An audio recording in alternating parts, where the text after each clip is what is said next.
All right, welcome everybody to another episode of the Inside In Tennis Podcast. I'm your host, Mitch Michals, all part of the Believe Network. A lot of great content here on Believe, and we are steadily moving along in this crazy 2025 tennis season. Joined now by one of the rising players on the ATP Tour. And did you know that this man was the youngest player, the first player actually to win a tour match in his birth year, 2006? Rising star from Spain. It's Martin Landaluce. Martin, welcome to the show. Excited to talk with you and learn a little bit more about you here on the podcast. Great. Good afternoon, guys. Thanks, Michael.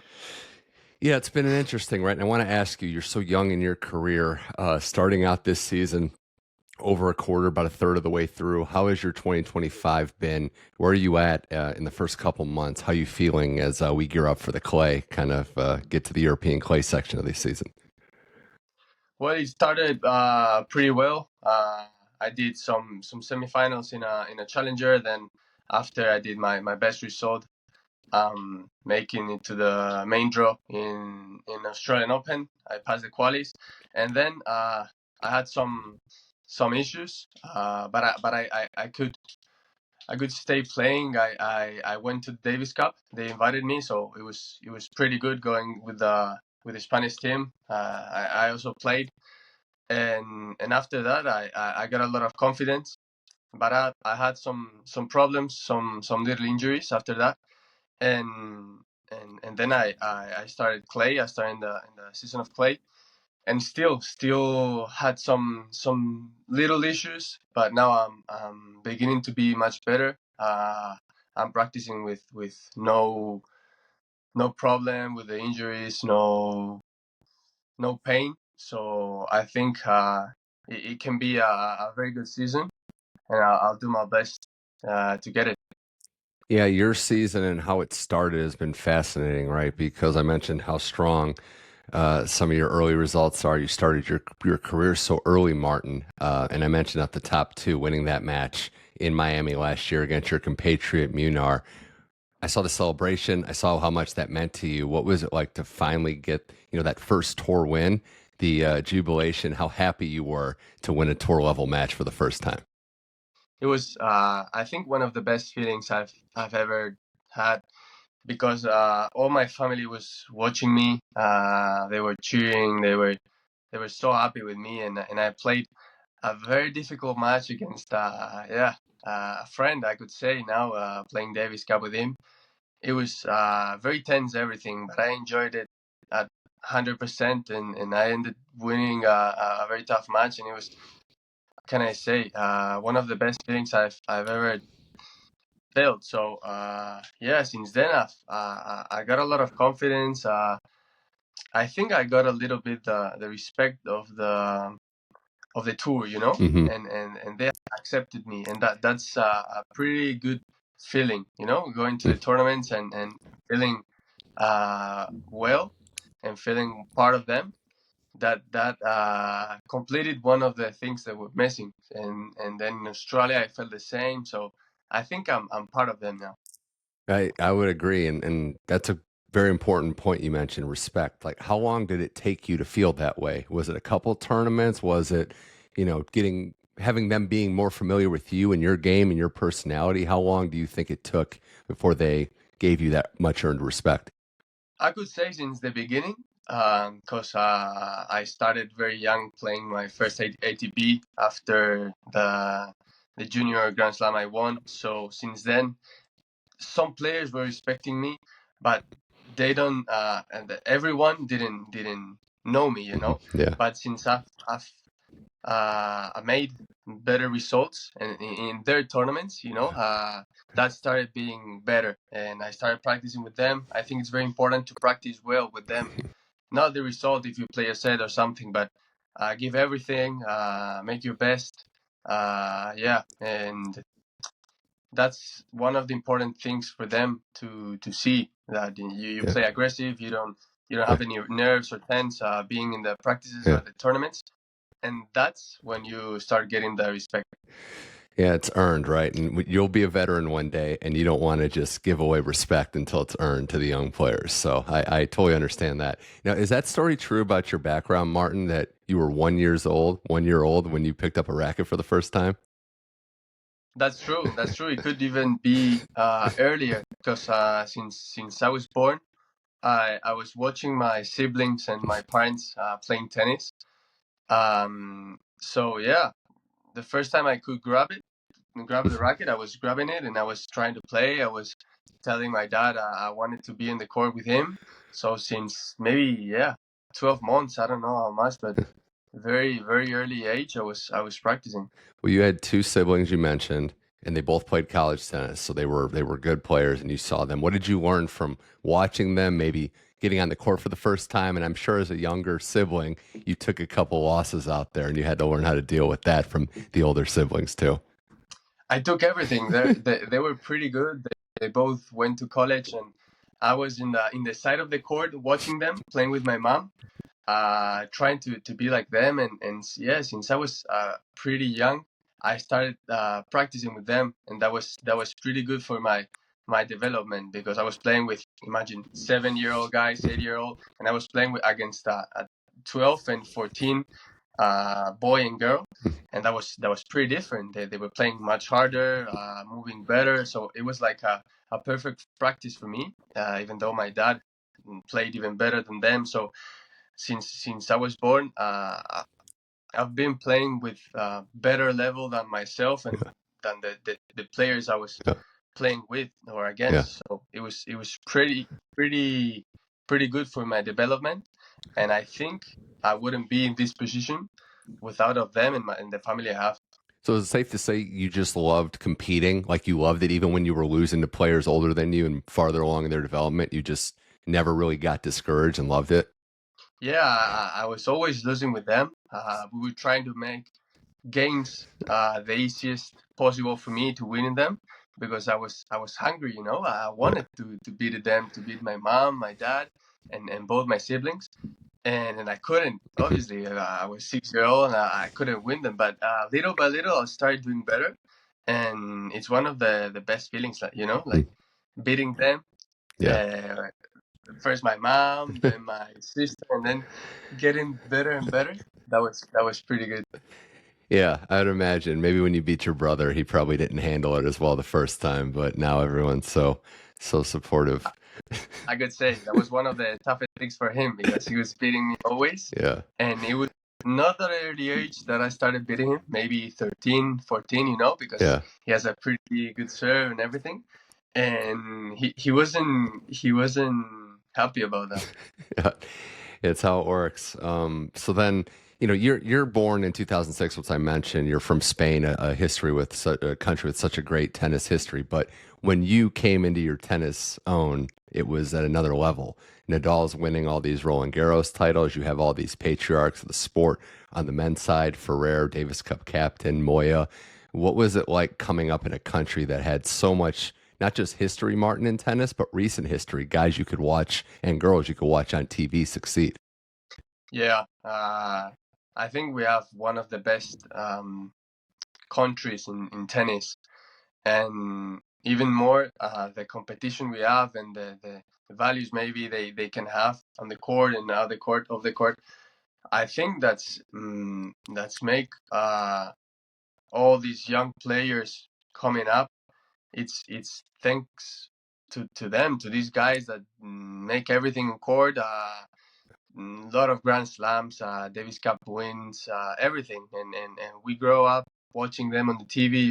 Yeah, Every tournament they were there doing great results, and I think it was one of the keys for our country to be at this level right now. We're, yeah, we're having a lot of players on the top and a lot of young players yeah, coming. So I think for me it was pretty important. yeah. When did you start playing? When did you start training at the Nadal Academy? And what was that experience like to be able to train? Obviously, to meet Rafa and to get to study under the legend of all legends, not just in Spain, but in tennis in general. Yeah, one of the legends of life. Yeah, I started there. I think with 13, we were talking with them. I started finally at 14, the first times practicing with them, and there were a lot of juniors, a lot of good players there. But one day, maybe some months after, I don't know, 3, 4 months after, they told me the same day you're going to practice with Rafa. It was my first time practicing with him, and I was shitting myself. You don't know how the nerves I had, but I had like 1 hour to think about that, and I only thought, man, yes, have to enjoy this. You've been all your life waiting for this moment, and yeah, we were there 1 hour 30. He was playing amazing, hitting so hard in clay in his surface, and it was pretty shocking for me. But since then, I've been improving thanks to that practices. Yeah. And yeah, but of the academy always. See, so he wasn't taking it easy on you. He was like, "This is going to be a hard workout," is what you're saying. He didn't go easy on you, being a promising young player. Of course. And he didn't even want to slow the level. You know, he was playing at the 100%, and I was trying to do my best. I ended up doing better, and I adapted well to his level, and then we played more times, and I was, man, I'm doing better here. How much of what you learn, and you mentioned, playing growing up in Spain and learning how to handle yourself as a pro, seeing how Rafa treats people, the stuff he does off the court, and how much of those lessons have you taken with you, just how to handle yourself as a pro outside of the tennis court?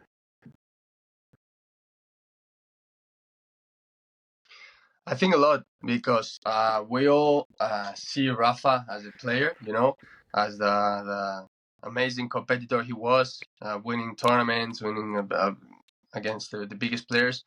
But one of the things I most watch was after the matches or outside the courts, how he handled to be that nice guy with the people, like Alcaraz does.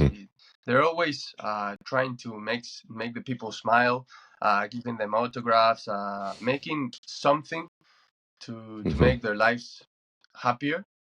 So that's one of the things I must watch from them, and it's the most important for me. Like they're always trying to help people, they're always trying to be nice, and that's one of the things I could say I have, or I want to have, and I'm doing my best to be like them. Certainly are here with Martin Landaluce here on the Inside in Tennis podcast. And I noticed too, in watching your development, Martin, that your style is a little different and unique. And one of the things that stood out is your love and affinity for playing on the grass courts. We saw, you won that Nottingham event in 2022, and you've embraced it. Like, I love playing on grass. Was that something that just happened? It fits your game style? Why do you think, the grass suits you so well? It's funny. I don't know. I did my first practice. Imagine, I did my first practice with Rafa in grass. I didn't know how to play there, and I was hitting against him. I didn't know anything about the court. It was impossible to play, but I don't know how. I started. It was the only practice I did before going to Nottingham, the first tournament. And I started feeling well playing matches. I survived in some difficult ones at the beginning, and then I won that one. I won the next one, Roehampton, and I did semifinals in Wimbledon. I don't know how. I was playing so offensive, making a lot of winners, coming to the net. I didn't do that when I was younger. Volleying good, playing doubles there, and I enjoyed that match. That I think is the surface I like most. And you said Wimbledon, right, is your favorite tournament. Is that still the truth? It's your favorite of all the events, Wimbledon? It's still being my best. Yeah, I enjoyed it so much when I went there. It was so pretty comfortable.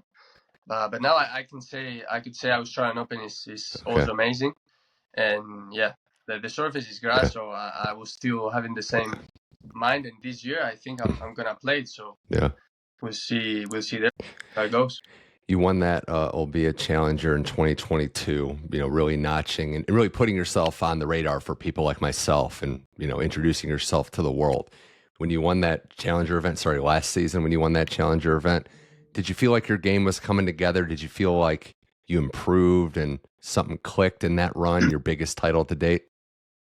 Yeah, for sure. Look, when I won the US Open Junior, I was playing only a plan style. You know, I was playing Hmm. so aggressive, but Hmm. only one plan. If that didn't work, it was very difficult for me to win matches. Right. I only had that, and I spent year and a half or 2 years since then until 18 something, trying to make different things in my game.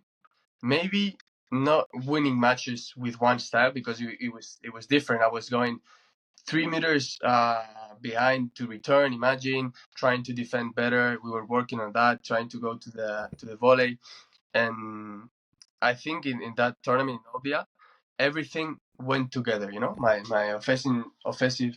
offensive style with all the other things, and I could compete well with these guys. I was doing a lot of semis in the past tournaments, and then it all yeah went together, and I think that's one of the keys of my game.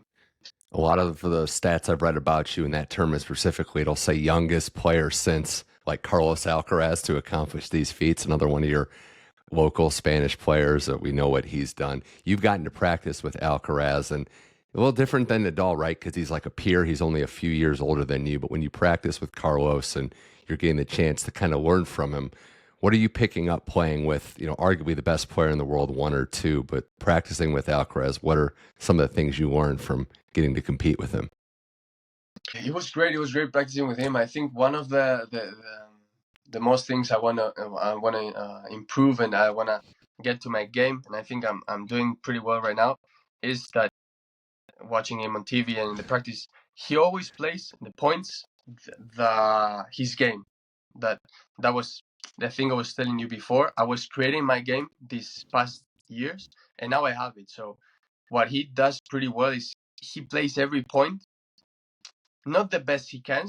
That's obvious, but at his style. Everyone plays some style. He has one, and he always plays that, and that's not difficult to have because when you're in nerves and some parts of the match where you have tension, it's difficult to go to that style. Imagine if it's aggressive or whatever. It's not easy when you have nerves, and he does it every time, and he impresses the people, the crowd with back and down the line with drop shoots, everything. But that's his style, so I want to have that like him, and in that important moments, make our best.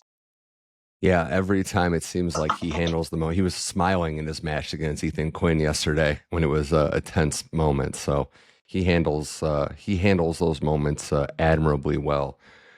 What we've seen, Martin, from Alcaraz and other players is just the ability to learn and really take pieces of other players, especially team events. You got to compete or got to be a part of the team Spain Davis Cup last February.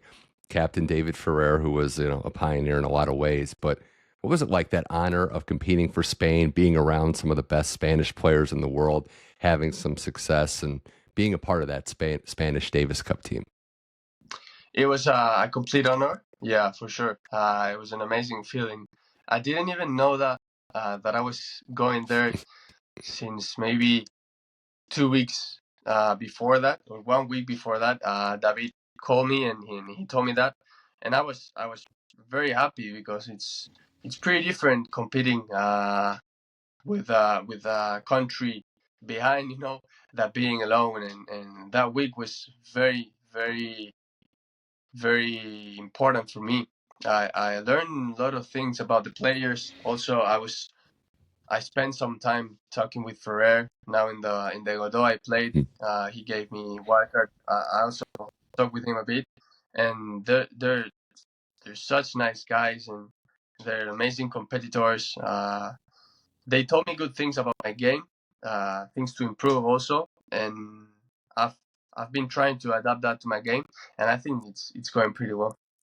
Yeah, I would say so too. Have they, whether it's the Davis Cup players or other pros or just people in your life, your coaching team, have they stressed how different training is, how much you maybe have to step up to really succeed at this level? Because you were a talented junior player and you got to the pros early, but the training, right? It's another level for these top guys, what they're doing to succeed on the ATP tour consistently. it's very different. It's very different. When you're a junior, you're not conscious, or you don't really know the things you have to do to be on the top, because it's pretty different playing against a junior with his mentality. Maybe you win one set and that was the match was off. He could do 3 games terrible, and that was pretty different. But now in the practice and the nutrition, the everything, the rest, you have to do everything perfect if you want to be a top player. And I'm trying to do that. I'm trying to eat better. I'm doing it. I'm trying to rest better. I'm doing it. Maybe I have to spend 3 more hours a day doing different things, stretching, doing some calls with psychologists, everything, doing some yoga, mindfulness, cold baths. There's a lot of things you have to do, and yeah, to get on top. But I think if you like tennis enough or sport enough, it's not a problem, you know. Right. You said on the ATP website, you said your worst quality is being a perfectionist, and you're trying to shed that. How's that going? Are you maybe trusting the process a little more and trying to become less of a perfectionist in such a grueling sport? I'm doing it better. Not yet 100%, because always when I was younger, I was practicing with the pros, and I was thinking, man, I'm at this level. Uh-huh. Obviously, I wasn't, but I saw myself there, and I was trying to be at that level without doing the things I was telling you have to do. Mhm. And now I'm trying to do them. I'm trying to improve little by little every things that I have to improve. And it's very different looking to life, or looking at tennis at this way, working day by day. Now I have this mentality, working day by day, even ball by ball. You have Yeah. to do different things, and improving, and being calm, being very calm, because this is very long. And if you try to reach things early, you're in a big problem. So Yeah, well, and it also helps too. You have a very reliable sponsor in Lotto. You're a Lotto sponsored athlete. I saw them give you the proper tour of the headquarters too. So they're embracing you as one of the next to watch. It's got to be pretty cool working with Lotto and having a loyal, reliable sponsor who makes some incredible gear too. it's yeah, it's amazing. When I went there in Italy, it was 2023. I enjoyed it so much, because I've been working with them since I was, I think, 12, 11, 12. They support me when I was so young, and that's very, very unusual in a brand, I was 11. I wasn't in result a very big player, but they trust me, and they believed in me, and that's so good. So they're more than a brand right now. We've been working many years. They believed in me since I was very young, and they're more like a family right now. And when I went to Italy, I saw that, they were treating me like a son.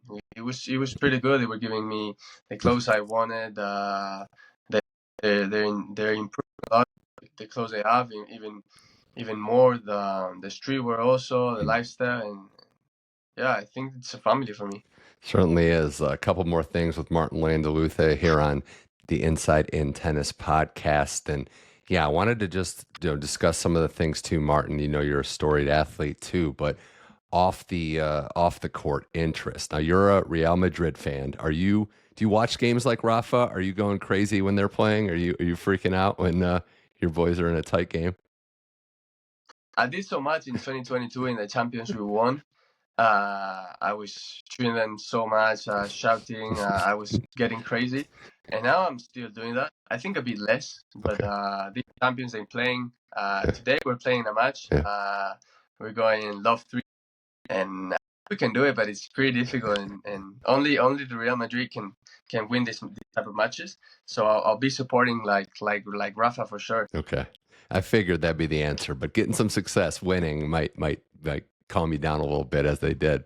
And then the other one, Martin, if I have this right, you like boxing? Are you still boxing in your spare time? I do. I love it, because it's like getting all the energy out when you come from a tournament, full day. Imagine the injuries, having injuries on the legs, whatever, and you can box. That's pretty pretty healthy for the body, and I've been doing them for maybe 5 years, I think, and I do it good for my level, and I Yeah. enjoy it. Well, let's say, yeah, you got some height and some reach there. And I know tennis players, Martin, are some of the best conditioned athletes in the world, but boxers are right up there, if not the best. So if there's one comparison that I see in the two sports, it's the conditioning it takes to succeed. Because to be able to box, you have to be in tip-top shape. For sure, and they have an amazing thing that they can recover in weeks. Mhm. They can have whatever. They're always battling and fighting, and they're being hit in nose wherever. Mhm. Um, they're breaking hips, whatever, and they can recover in weeks. So that's very important for them. And yeah, they're amazing athletes, and obviously in tennis we're also, and I'm trying to be one of them. Yeah, I know sometimes you probably want to put boxing gloves on when it gets heated with an opponent, but can't really do that in the tennis world. There's just a time and place for that. But your tennis career, as it continues to blossom, as people find out more about you, the success, as we mentioned, Junior Grand Slam, finding a way to just continue to grow and improve. But Martin, the last one of the last things I have to ask you is, as you progress along your journey, there's a lot of young players in your age group that are starting to succeed, and you're one of them, obviously. But how does that inspire you, motivate you to see some players, to see the young players? Fonseca was one, Lerner Tien. We've got these players, Menchik just won Miami. But how does it inspire you to see players in your age group start to succeed and get tour success? It's pretty good. It's pretty good to see these juniors I grown up with doing great results. Yeah, Mansik winning the Master 1000, and they're doing pretty good. They all went to Jeddah. I was there a week with them, and it's good to see that they can beat the better players, the top ones, and that's good for me because I see myself on that level, and I can figure out to win also that match. So I think it's good for the young players to see the other reference, or the players that are at the almost same level beating the top players, because I think I can do it. Yeah. We all think we can do it. It motivates me. Yeah, it certainly does. I mean, you're one of those players to watch, and we know how competitive it is to succeed at this level. Martin, this has been a blast. Last thing I have for you is goals this year. What are you looking to accomplish? Your schedule, how you manage that, and ultimately, what do you have in store? What are you planning to accomplish this season? The tournament I have next is the Mutua, the Master 1000. So I'm playing home in Okay. Madrid, and after I'm going to play Roland Garros, Wimbledon, the qualis. I will Yeah. try main draws, and also try and use up in main draw, playing the 4 Grand Slams this year. And besides that, I don't know, maybe top 100. I'll try to reach that this year, and making good results. As we were talking before, we're planning to go day by day and constructing like this, and that's the way I'm looking tennis. Also continue with my studies. I'm trying to finish first year of college, and yeah, I think that could be one of the goals. Also doing some lifestyle apart from tennis, doing some things like talking, reading, trying to rest, doing things. I'm playing the guitar also right Oh, now. I'm doing a lot of, and try to still be a person. love that. I love that. Guitar in college, too. It's not just about tennis. We've got a prodigy here that just wants to find that balance. Well, that's awesome. Can't wait to see your progress. Martin Landaluce, who knows, everyone out there, this could be, and we hope he is, one of the next major champions, one of the next stars in tennis, starting his journey. But Martin, all the best. Thanks for coming on the Inside in Tennis podcast. It was great to learn about you. Best of luck going forward. It was great talking with you, Michael. Good luck. Thank you. That was Martin Landaluce. This was the Inside in Tennis podcast. We're on the Believe Network, and we're on all your platforms. So just download the show on Spotify, Apple, Amazon Music, iHeart, wherever you get your shows. and watch the video episode on YouTube. The channel is at Mitch Michals, where you can find some YouTube shorts as well. Best of luck to Martin Landaluce. This show will continue multiple episodes each week. This was the Inside In Tennis Podcast. I'm Mitch Michals. Thank you for listening, and I'll talk to you soon.